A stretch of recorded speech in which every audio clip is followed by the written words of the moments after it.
Arak бүкіл жамандықтың кілті болып басталады дейді. Пайғамбарымыздың хадисінде де бар. Бүкіл хабаис дейді. Бүкіл ластықтың кілті бұл арақтан басталады дейді. Ане бір қиссада келеді ғой. Бір тақуа момын кісіні бір еврей әйел азғырғысы келеді. Сонымен оны азғыра алмайды. Былай көреді, соңында намаз мешіттен қайтып келатқан кезде үйіне ойбай деп айқайлап көмекке шақырып кіргізіп алады да, сонымен алдына ультиматум қояды ғой. Мына кеседегі арақты ішесің, не болмаса менімен зина жасайсың, не болмаса мына баланы өлтіресің дейді. Егер үшеуінің біреуін істемесең, онда мен сені менімен ойнастық жасады деп айқайлаймын дейді Аллаға шығып алып.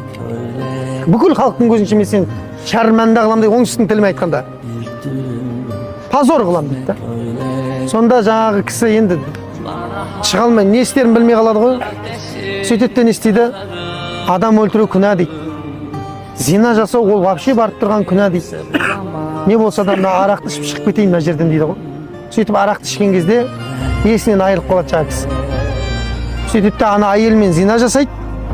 Ана бала оны көріп қойды деп баланы өлтіріп тастайды соңында. Хабаис, бүкіл жамандықтың кілті бұл арақ дейді. Арақ және оның нелері серіктері. Қандай серіктері бар? Анаша бар. Искейтін бәлематарлар бар қазір. Пиво бар, вино бар. Не бар тағы? Оның барлығы не? Оның барлығы арақтың серіктері, ақылды құртатын. Оның барлығының әрекеті осы дейді, соңында апаратын нәрсе. Ішіп істеп қойыппын дейді. Білмей қаппын мен дейді.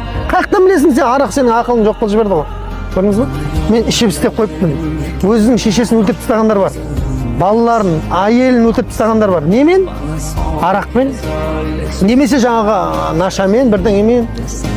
Бұның арты өкініштен басқа ештеңені әкелмейді дейді. Көрдіңіз бе?